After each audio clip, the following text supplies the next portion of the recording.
Scott Horton Comedy. That's right, I'm doing an event with Robbie the Fire Bernstein here in Austin on the 5th of November as part of Robbie's Porch Tour. It's kind of an audition, actually. I'm trying to get the job to replace Dave Smith as Rob's sidekick. So show up and pretend to laugh at my awesome, hilarious comedy jokes. Robbie and another dude are also doing stand-up. Then Robbie and I are going to do a live podcast about libertarian themes and Star Wars and things. That's November the 5th. Go to thefiretix.com to find out all about it. For Pacifica Radio, October the 30th, 2022. I'm Scott Horton. This is Antiwar Radio.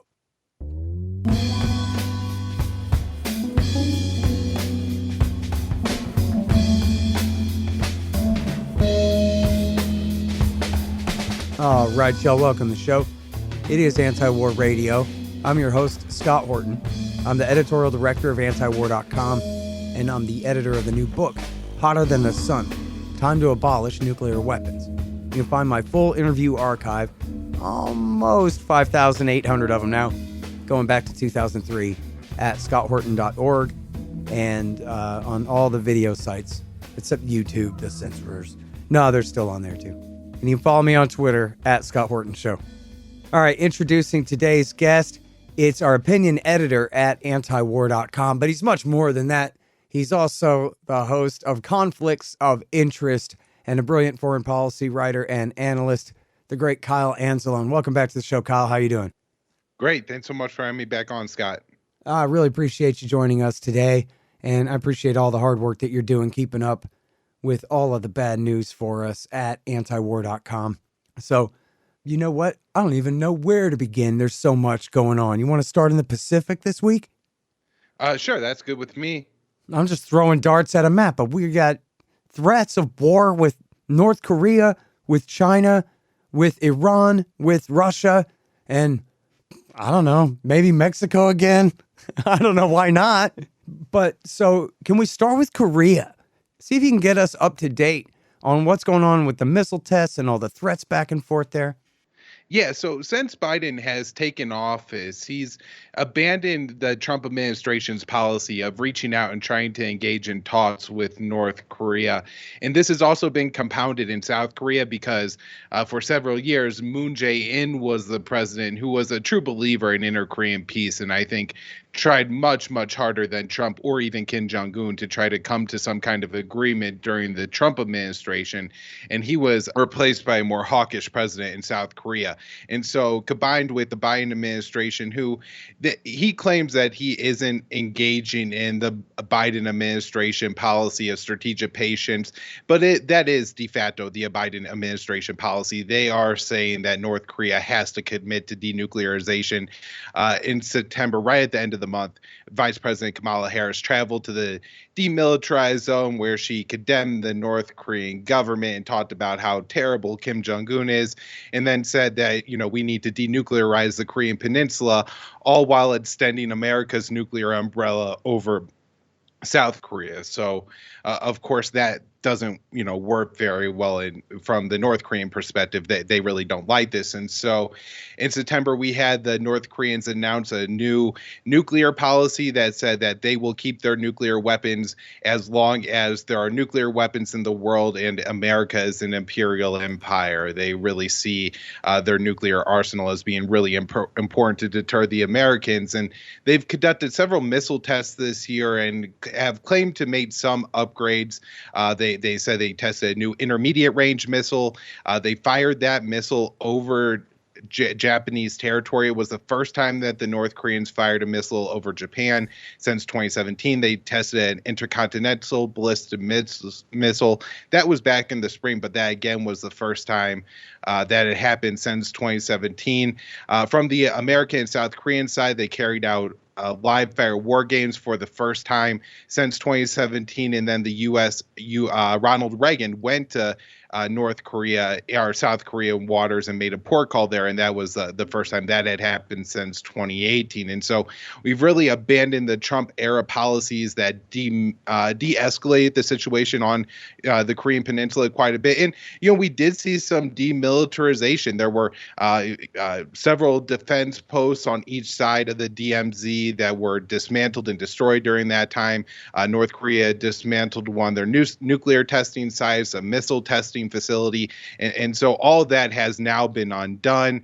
For 6 months now, the West has been warning that North Korea is going to test a nuclear weapon. They reissued those warnings this week. I have no idea if North Korea is really planning a nuclear weapons test or not. I guess I'm kind of starting to doubt it since the West has been predicting it for so long. But with the heightened military tensions, maybe it is coming. A couple other noteworthy things, Scott, was North Korea carried out some aerial drills that came close to the South Korean border. This is a little bit less typical than their missile tests. And then there was an exchange of warning shots along the maritime border in the Yellow Sea between North and South Korea. Although I think a part of that was due to that border is just kind of ill-defined, and where ships can actually go isn't quite set in stone. Yeah. All right. Well, it is Antiwar Radio. That's the great Kyle Anzalone. And I have to admit, you guys all know this about me, the nature of my disorder. To me, it's always 2002. And I have to bring up that it was right around this time, 2002, that John Bolton, in the lead working for Bush and Cheney, broke the agreed framework deal that Bill Clinton's government had worked out with the North Koreans, which they had never actually lived up to, but still hadn't outright broken. And the Bush government, led by Bolton, broke the deal, announced new sanctions, announced the Proliferation Security Initiative, which was their unilateral claimed right to seize North Korean boats on the high seas, and in the name of nonproliferation. And then they named them in the Nuclear Posture Review as on the list for a potential first strike. And only then did Kim Jong-il announced that he was withdrawing from the Non-Proliferation Treaty, kick the inspectors out of the country, and restart his old Soviet-era reactor from which he harvested all the plutonium that they have used in all of their nuclear tests since then. The uranium program that Bolton accused them of having in order to break the deal has never surfaced this whole time. They've gotten all their plutonium from their old Soviet-built Yongbyon reactor, and everybody knows it. And so this is all George W. Bush and John Bolton's fault that North Korea even has nuclear weapons in the first place. And then, of course, as you say, strategic patience, they call it. That is W. Bush and Barack Obama and Joe Biden. And it's true. Look, nobody likes giving Trump credit, but it's credit where it's due. He did not agree with this same policy. Everybody else's policy has been the North Koreans have to give up all of their nukes first. And only then will we talk with them about anything. And the North Koreans, the previous South Korean government, had come to Donald Trump and said, hey, will you please let us try to work this out? And Trump saw an opportunity to burnish his own image and said, sure, go ahead. And his diplomacy was a wreck. And of course, what happened at the end, Kyle? He brought John Bolton with him to come and negotiate and let him sit at the table in the seat that Stephen Biegun should have been sitting in to make the deal. And the great advent of the Trump era was we're no longer saying you have to disarm before we talk about any other thing, which is, of course, a non-starter. But he didn't see it through. And so now here we are right back to the George W. Bush status quo under Joe Biden, which is nuclear brinksmanship with this weak country for no good reason, really.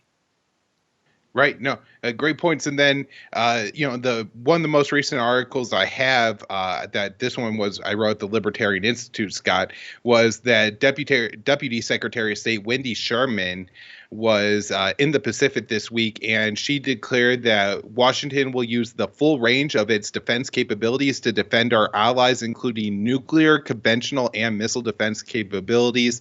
And she made these statements with the South Korean and Japanese officials. And this is a little bit of a new thing during the Biden administration. Is it's becoming far more of a trilateral military bloc, the U.S., South Korea, and Japan.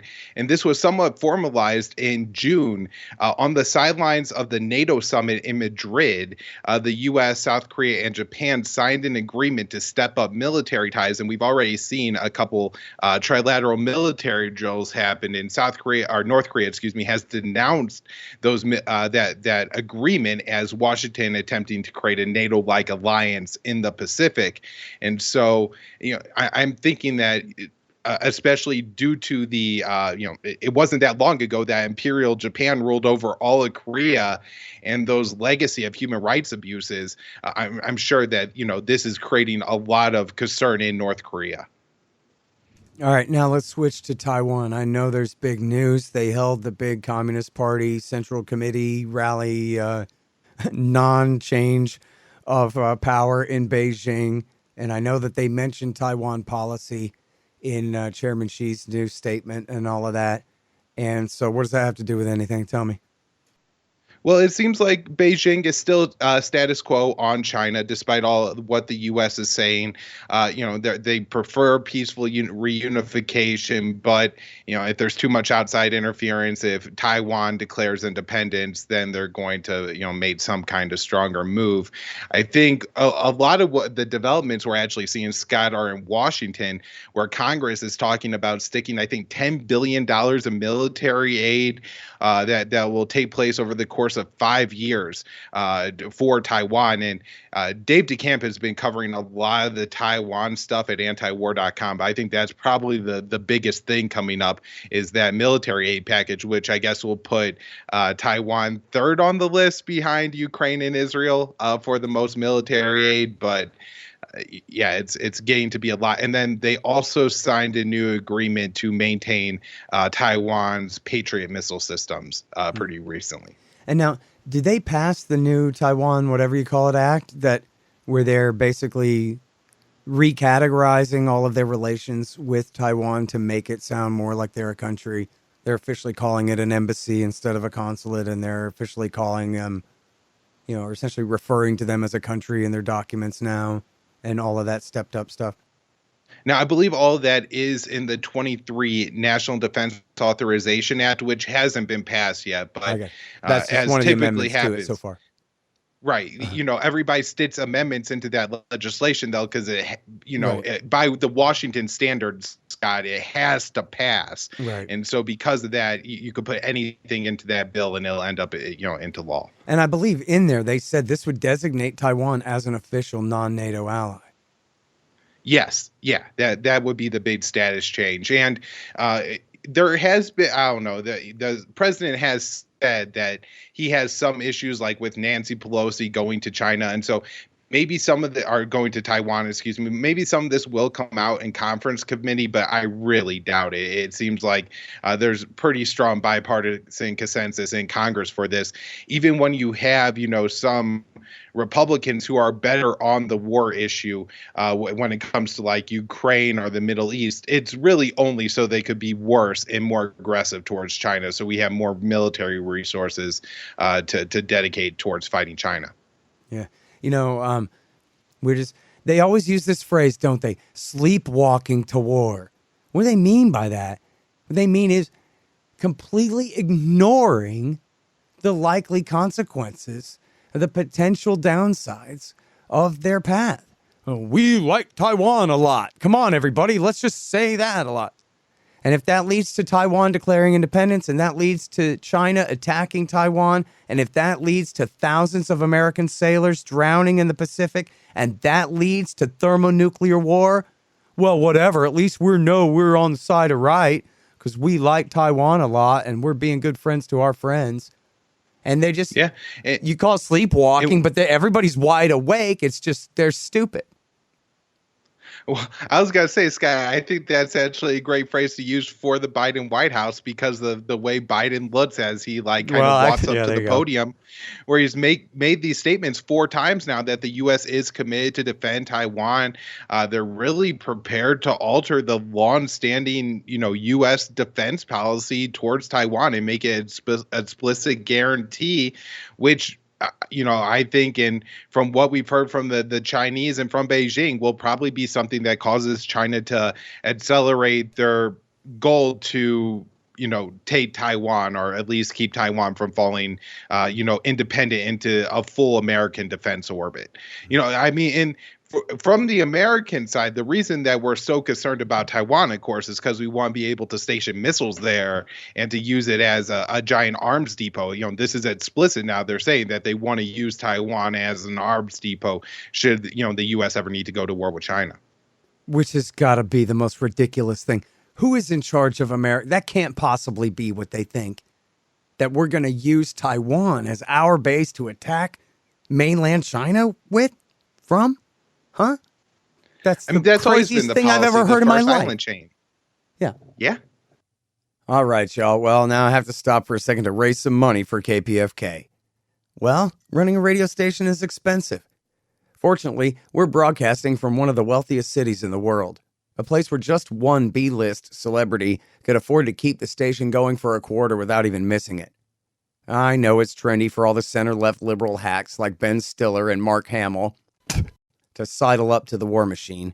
That's how they prove they're not supposed anti-American leftists, by supporting militarism and mass slaughter overseas, especially when Democrats are in power.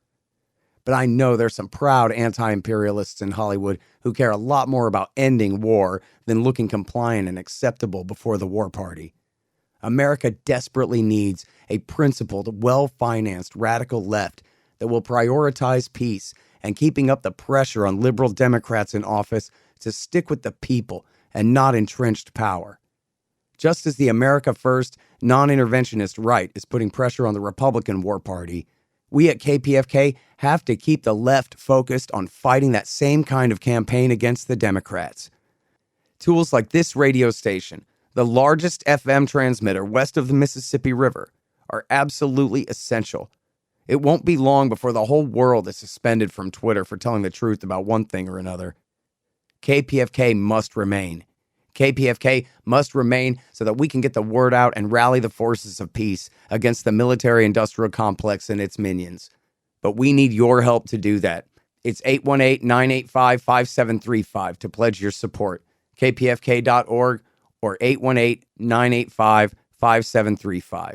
Anyone who donates $75 or more will get a copy of my book, Enough Already, Time to End the War on Terrorism. 818-985-5735 or kpfk.org. And thanks. At the Libertarian Institute, we publish books, real good ones. So far, we've got Will Grigg's No Quarter, Sheldon Richman's Coming to Palestine and What Social Animals Owe to Each Other, and 4 of mine, Fool's Errand, Enough Already, The Great Ron Paul, and my brand new one, Hotter Than the Sun, Time to Abolish Nuclear Weapons. And I'm happy to announce that we've just published our managing editor Keith Knight's first one, The Voluntarist Handbook, an excellent collection of essays by the world's greatest libertarian thinkers and writers, including me. Check them all out at libertarianinstitute.org/books. And for a limited time, signed copies of Enough Already and Hotter Than the Sun are available at scotthorton.org/books. Hey guys, I had some wasps in my house, so I shot them to death with my trusty Bug Assault 3.0 model with the improved salt reservoir and bar safety. I don't have a deal with them, but the show does earn a kickback every time you get a Bug Assault or anything else you buy from Amazon.com by way of the link in the right-hand margin on the front page at scotthorton.org. So keep that in mind. And don't worry about the mess. Your wife will clean it up. All right, well, anyway, now, the Iranian nuclear deal. 2-part question here. 1, is a thing as dead as a doornail? And 2, does it make any difference? Because aren't they still... And 2, does it make any difference because aren't they still within the Non-Proliferation Treaty? Yeah, so they are still within the Non-Proliferation Treaty, and I haven't seen any signs from Tehran that they really have any plans at this point to really seriously reconsider their nuclear weapons program. What I think we are seeing here, Scott, though, is that the Iran nuclear deal is dead. Just today, Dave DeCamp writes at Antiwar.com, the U.S. slapped more sanctions on Iran. They say these are over the protests and the human rights abuses and all that other nonsense. And so that's why they had to put the sanctions on the Iranians.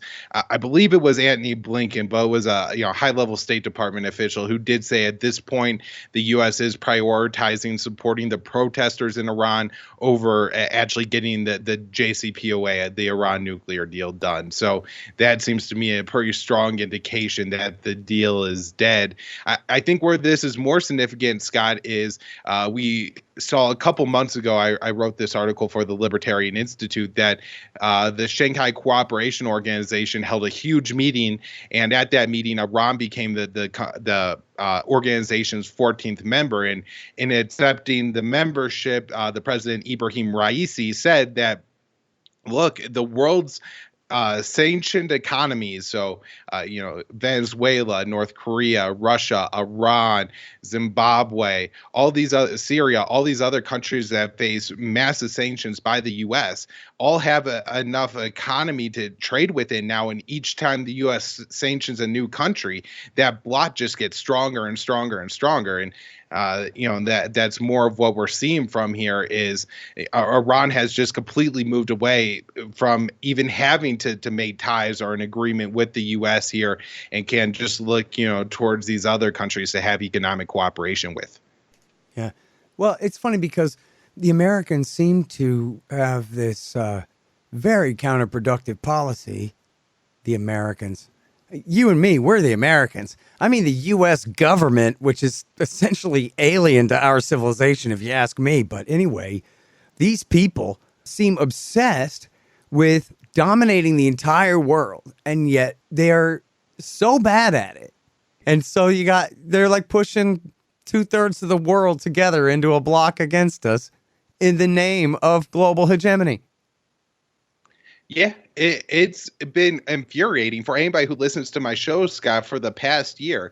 Myself and co-host Connor Freeman have just been yelling and screaming that the U.S. has managed to not get back in the Iran nuclear deal, but has also tried to hurt the Russian economy, right? Russia's economy is dependent on high gas prices. And so if you want to increase the amount of oil in the world, all you have to do is lift sanctions on Iran and Venezuela, two countries that really can't compete or harm the U.S. The Biden administration says they want to get out of meddling in the Middle East. Nobody actually thinks Venezuela is going to mount an offensive and try to invade or, do a beach landing in Florida. There's no risk there.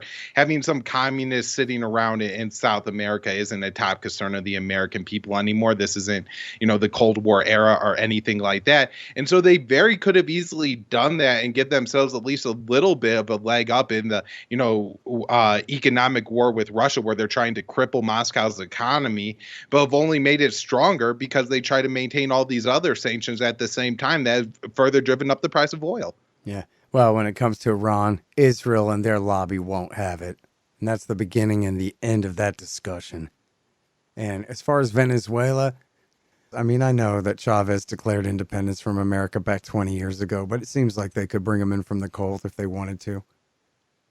I think this one comes down to a little bit more. You can't lift sanctions on any country pretty much ever unless that country becomes explicitly pro-American. Right. The U.S. really wasn't even able to lift sanctions on Iran. Obama did it for a couple of years, but then Trump slapped them right back on. Yeah. Daniel Larison has a great article out on Substack about this week, how American sanctions are just simply not going to work because there's no benefit to making it a deal or changing your policy, because the Americans are going to reimpose the sanctions a couple of years again later.